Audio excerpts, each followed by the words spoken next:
you make choices, certainly, and certainly,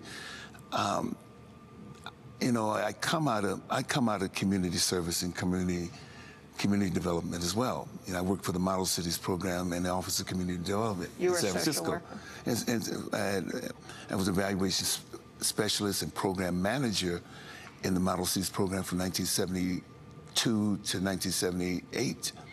And so through 1977 rather.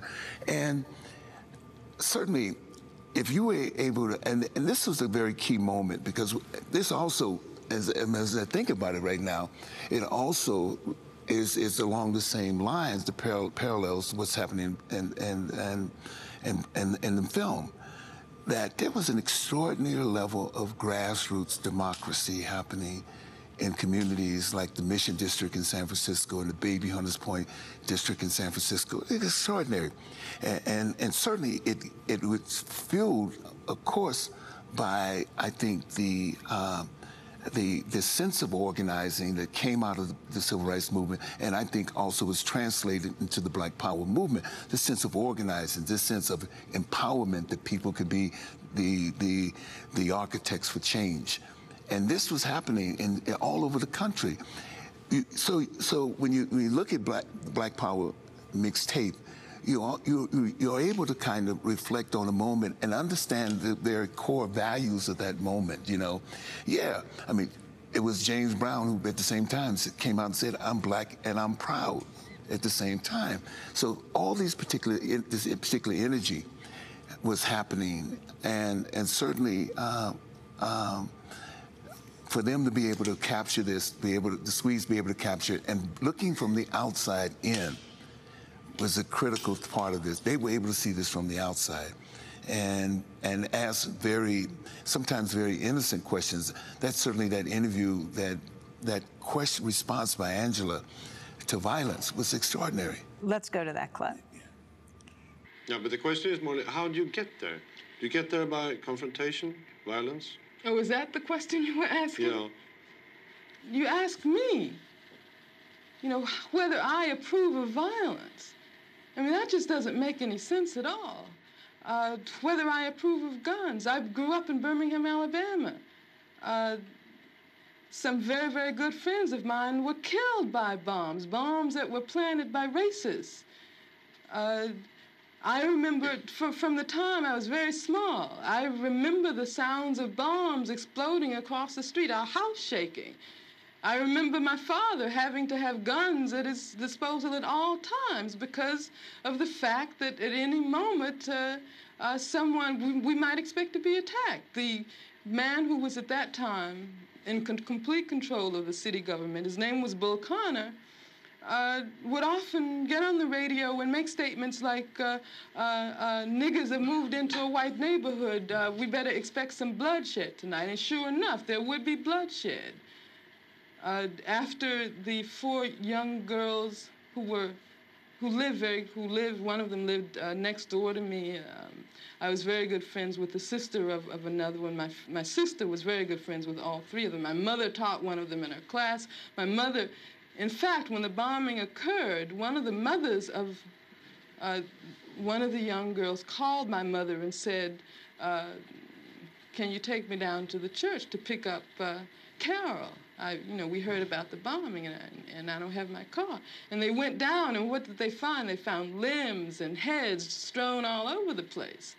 And then after that, in my neighborhood, all of the men organized themselves into an armed patrol. They had to take their guns and patrol our community every night because they did not want that to happen again. I mean, that's why when someone asks me about violence, I just find it incredible. Because what it means is that the person who's asking that question has absolutely no idea what black people have gone through, what black people have experienced in this country since the time the first black person was kidnapped from the shores of Africa.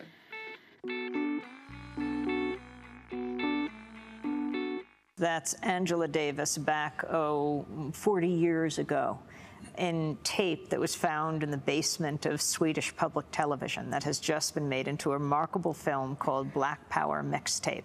In fact, her face with her famous afro is the poster of for the film. Black Power Mixtape. Yeah. Talk about this point that she has raised about how you raise the issue of violence. Well, Danny Glover. it's very interesting because let's go back just a step back and think about all these young students, the Bob Moseses, the Fannie Lou Hamers, the Diane Nashes and Stokely Carmichaels, and all these people had gone through extreme periods of violence in the South. From the integration of lunch counters to the burning and bombing of buses and the freedom riots, and even as they organized, had been beaten, jailed. I mean, it's not uncommon. And when we look at the murder of the 3 civil rights workers, Sworn and Goodman and Cheney, they're all not uncommon to face extraordinary, extreme terrorism and violence, and to be able to kind of now with that, as young people, assume another kind of position and understand violence in a different kind of way and reflect on that violence in a different kind of way. It was terrorism. It was terrorism. It was terrorism. I've been talking with Bob Moses, and he said, when you talk about terrorism, I experienced that. About the people that I work with in the South, trying to register them to vote, they experience terrorism on a daily basis, historic terrorism. So when we think about that violence, and Angela so brilliantly points it out, that those girls who died in that church were friends of hers, friends of her sisters, lived next door to her.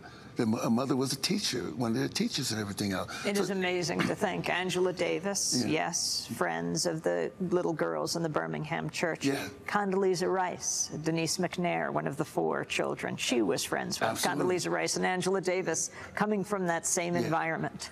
Same environment. Then there's Connie Rice.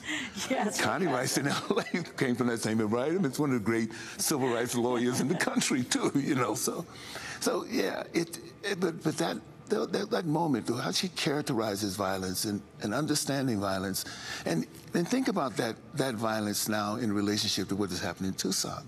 Even though we know that this young man is just deranged in some way, the side that drove him to that act with the kind of vitriol, the kind of nasty, just villainous violence that is happening. The violence that happened even during town hall meetings during